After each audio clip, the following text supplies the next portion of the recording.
Agency ముఖద్వారం పార్వతీపురం మన్యం జిల్లా గుమ్లక్ష్మీపురంలో ప్రపంచ ఆదివాసీ దినోత్సవం ఘనంగా నిర్వహించారు. గుమ్లక్ష్మీపురంలోని వైటీసీ ఆదివాసీ దినోత్సవ వేడుకలకు వేదిక అయింది.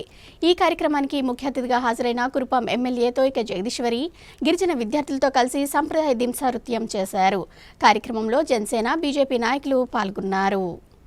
పార్వతీపురం మన్యం జిల్లా గుమ్మలక్ష్మీపురం మండల కేంద్రంలోని వైటీసీలో గిరిజన నాయకులు ఆధ్వర్యంలో ప్రపంచ ఆదివాసీ దినోత్సవ వేడుకలు ఘనంగా జరిగాయి. ఈ కార్యక్రమానికి ఎమ్మెల్యే తోయిక జగదీశ్వరి ముఖ్య అతిథిగా హాజరయ్యారు. గిరిజన విద్యార్థులతో దింసా నృత్యం వేసి అందరినీ అబ్బురపరిచారు. ఈ సందర్భంగా ఆమె మాట్లాడుతూ ప్రతి సంవత్సరం రాష్ట్ర ప్రభుత్వం అధికారికంగా ప్రపంచ ఆదివాసీ వేడుకలు జరుపుతున్నప్పటికీ ఆదివాసీ బిడ్డలకు, గిరిజనులకు సరైన గుర్తింపు లేకపోవడంతో గిరిజన సంఘాలు, నాయకులు స్వచ్ఛందంగా జరుపుకోవడం జరుగుతుందన్నారు. ఆదివాసీ ఉత్సవాలు రాష్ట్ర, కేంద్ర ప్రభుత్వాలు అధికారికంగా ప్రతి మండల కేంద్రంలో నిర్వహించాలని ఉత్సవంలో పాల్గొన్న ట్రైబల్ రైట్స్ ఫోరం రాష్ట్ర అధ్యక్షుడు రొబ్బా లోవరాజు డిమాండ్ చేశారు. ఈ మేరకు గిరిజన ప్రాంతాల్లో ప్రధానమైన సమస్యలు విద్య, వైద్యం, రహదారి సౌకర్యాలు పరిష్కరించాలని ప్రధానమంత్రి, ముఖ్యమంత్రి, గిరిజన సంక్షేమ శాఖ మంత్రికి వినతిపత్రం అందజేస్తామన్నారు. కార్యక్రమంలో నియోజకవర్గం తెలుగుదేశం పార్టీ మహిళా విభాగం నాయకురాలు భారతి, మాజీ ఎమ్మెల్యే కోలకు లక్ష్మణమూర్తి, జనసేన పార్టీ నియోజకవర్గ ఇన్ఛార్జి కండ్రక